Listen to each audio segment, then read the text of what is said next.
Hi and welcome everyone. This is the Hobo Prepper and I am Friar Tuck. This should be the last day that I'm walking back to my campsite. And so what today's video is going to do, it's going to prep you for my trip. Because there's more that goes into prepping than just prepping yourself. You got to prep your audience as well. And so I want to kind of get you guys prepared. But before I do that, I want to kind of share with you guys some lessons that I've learned from this place. So first lesson that I learned is dating. Dating is, I don't think it's something for me. I really don't. Or if I do, I need to be extra picky and push most women away because I tend to attract the bad apples. And if I'm going to attract the bad apples, then maybe I just need to stay away from them. That's the first lesson that I learned. The other lesson I learned is that, there can be, when you travel in groups, you're inviting more drama, more issues, more everything. Traveling in a group as long as I have, and doing it the way that I have, it has become, if you're really good, you have to really find somebody like Puckett. I could camp with him forever because I already know that there's going to be little to no drama, and any drama it's just going to be something to shit and giggle about. So it's very, very hard to find somebody that you want to camp with. So being a lone wolf is important. Now you will make friends out here, but those friends are only your friends until something changes, whether it be your financial status, whether it be what drugs you do, whether it be your relationship status, whatever it may be. These people out here are only your friends for so long because it's mutually beneficial for them. Nobody will just be your friend to be your friend out here. There's always an ulterior motive. Let's see, what else have I learned?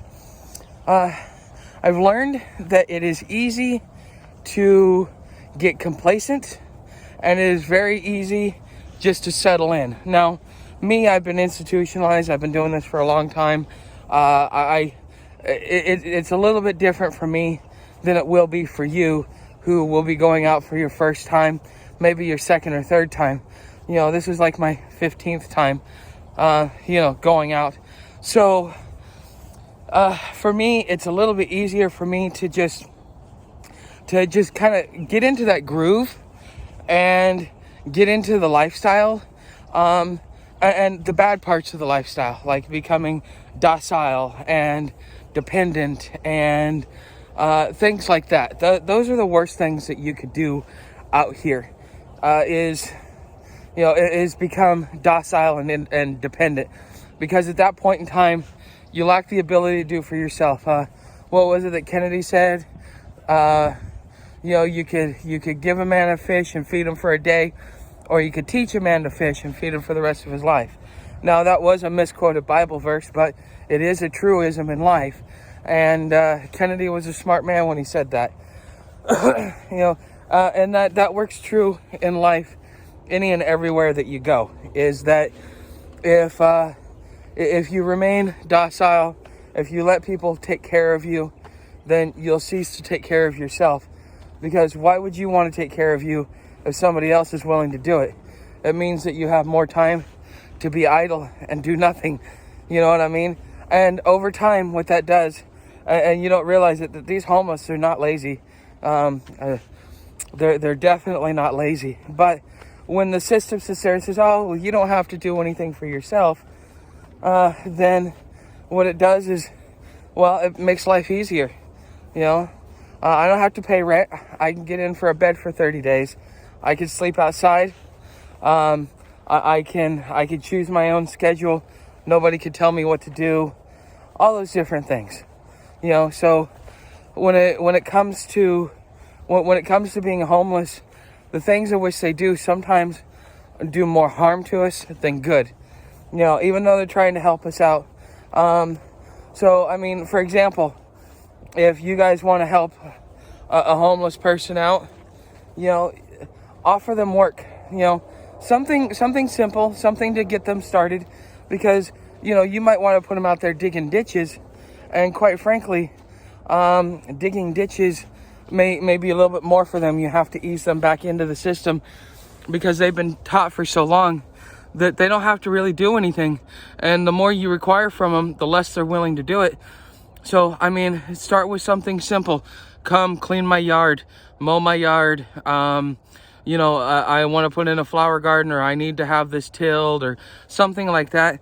You'll get more flies that way than you will just sitting there saying, hey, let's go out and dig a ditch. I'll pay you $100 for the day, or I'll pay you $75 for the day.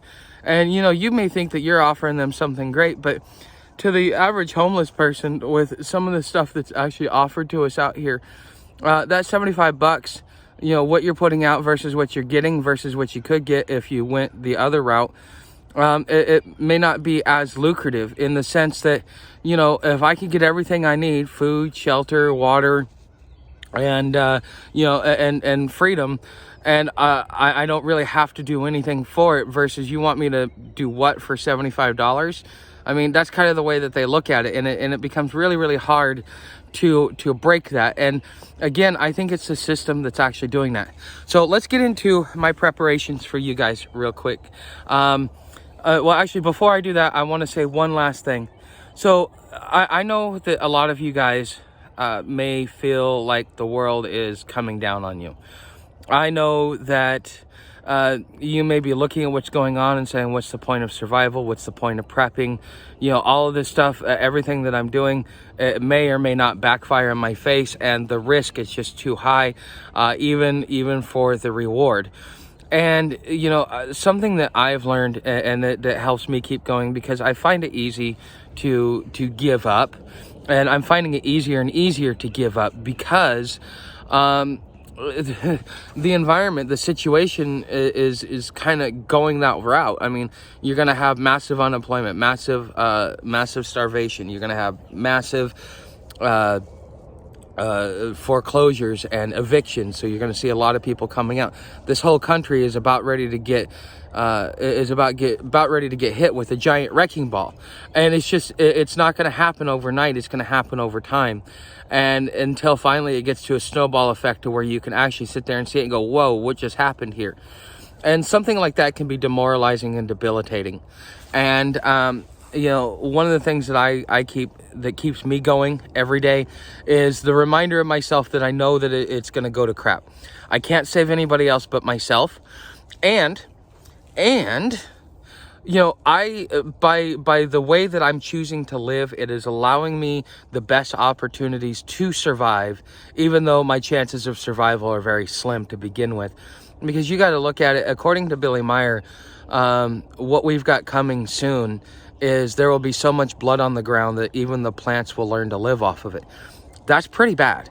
That means that you're going to, 7 out of 10 people, 8 out of 10 people are probably going to die in a gruesome, horrific manner, in order for the plants to be able to live off of our blood.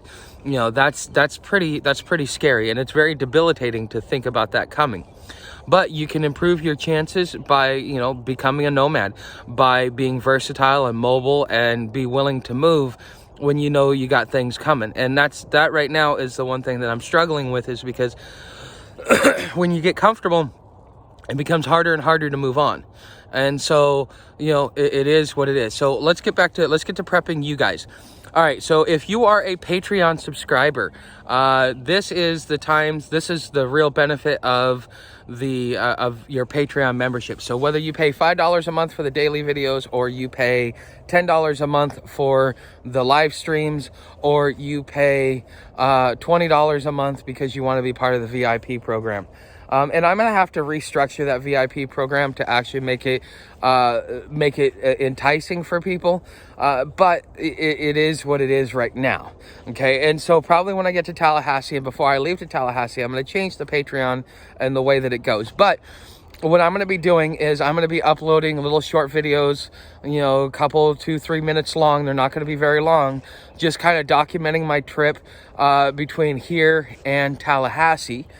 And so if you're a Patreon subscriber, you will be able to see that. If you are a YouTube subscriber, Okay, there's a 50-50 shot that I may, once I get there, try and collage it all together just to kind of give you guys a timeline of it.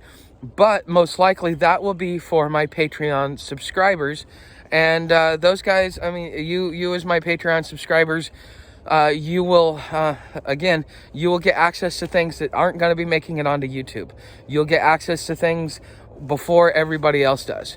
So if you decide to come on over and join me for Patreon, the real benefit is going to be showing up this week when I travel, because you'll be able to see the things that aren't going to be posted on YouTube, just because it's more of an update instead of a lesson.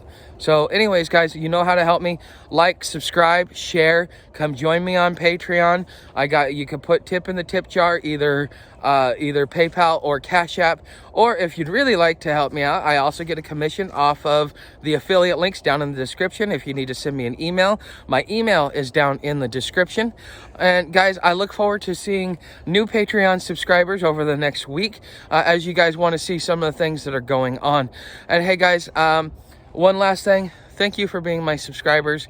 Thank you to all the new subscribers. And this year is going to be a fantastic journey, because we're going to keep learning new things and how to keep going. So I will see you guys in the next video.